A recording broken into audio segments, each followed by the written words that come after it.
Le prophète a épousé une fille de 9 ans. Est-ce que c'est vrai? Mais dans les faits historiques, qu'est-ce que le prophète l'a fait?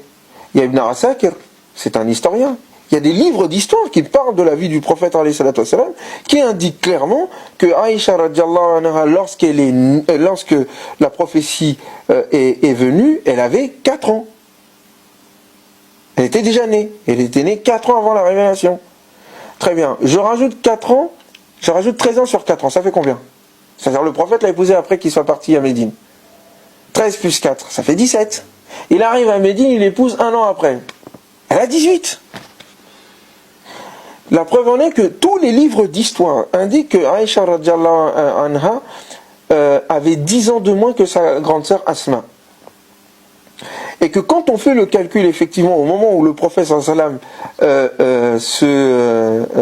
devient prophète, Asma exactement a 14 ans.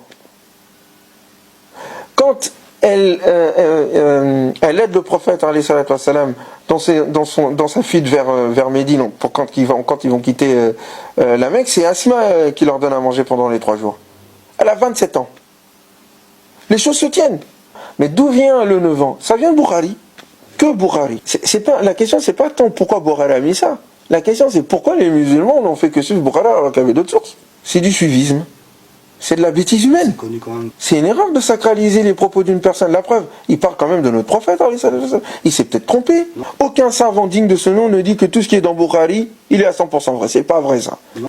Quand même, selon les critères établis, je répète, établis par les muhaddithun, selon leurs critères, Bukhari était le plus rigoureux. Très bien. Mais est-ce que ça veut dire que tout ce qu'il a dit, c'est la vérité? Non. Donc on doit vérifier. Surtout quand il y a des informations qui sont contradictoires. Là, il ne s'agit pas de faire pour l'Occident. On aurait dû faire ça au nom de nos principes, au nom de la religion, au nom de la scientificité de nos critères, au nom de la scientificité des critères des règles de hadith, on aurait dû rejeter ce hadith-là. Parce que ça va à l'encontre de la logique, ça va à l'encontre du comportement du prophète, ça va à l'encontre de ce qu'il a fait quotidiennement, quand il interdisait à ce qu'on fasse des mariages forcés. Or, une fille de 9 ans qui est mariée, elle ne le fait pas avec son consentement, c'est pas possible.